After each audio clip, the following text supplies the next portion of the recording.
आदमी ने बस बंदूक उठाकर एक भेड़िए पर निशाना ही लगाया था, लेकिन अचानक उसे लगा कि भेड़िए के आसपास कुछ तो अजीब है। डरते हुए उसने तुरंत बंदूक का जूम 8x पर कर दिया और वाकई ज़्यादा दूर में ही एक बहुत बड़ा सिग्नल जैमर नजर आया।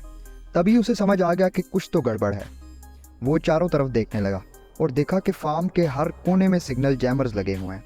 ये देखते ही रिटायर्ड स्पेशल फोर्सेस सोल्जर निक समझ गया कि मुसीबत आने वाली है, लेकिन उसे कुछ करने का मौका ही नहीं मिला। 4 हेवली आर्म्ड गाड़ियां उसके घर की तरफ बढ़ रही थी।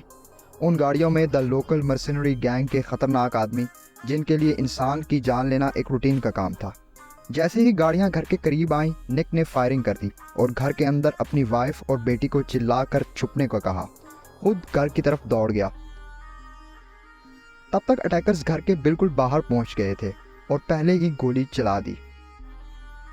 निक ने एक कवर लिया और तुरंत जवाबी फायर किया। एक गाड़ी में बचा सिर्फ आधा डोर।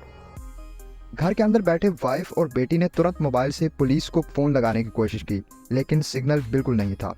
वो लोग नहीं जानते थे कि जिस इंसान से उनका पाला पड़ा है वो किसी से कम नहीं।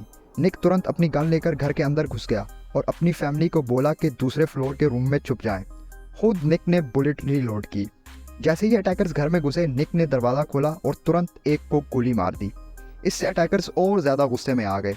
उन्होंने पूरे घर पर गोलियां बरसा दी, लेकिन जब घर से कुछ हरकत नहीं दिखाई दी तो उनका लीडर चिल्लाया, घर को चारों तरफ से घेर लो। पर उन्होंने निक को अंडर एस्टिमेट कर दिया था, एक फॉर्मर नेवी सील को। जैसे ही एक अटैकर एक्स लेकर दरवाज़ा तोड़ने आया, उसे समझ ही नहीं आया कि दरवाज़ा तो खुला था और निक ने उसी मोमेंट एक गोली चला दी।